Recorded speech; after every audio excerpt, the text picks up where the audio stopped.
கண்ணீரால் நன்றி சொல்கிறேன் தேவா, கணக்கில்லா நன்மை செய்தீரே. போக்கிலும் மரத்திலும் காத்து கொண்டு உந்தன் சிறகால் மூடி மறைத்தி உந்தன் அன்பை என்ன சொல்லுவே. கால்கள் இடராமல் பாதுகாத்தி கண்மலையின் மேல் என்னை நிறுத்தினி உந்தன் அன்பை எண்ணி பாடுவே.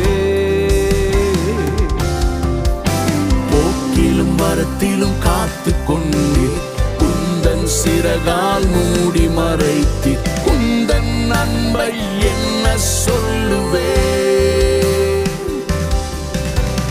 கால்கள் இடராமல்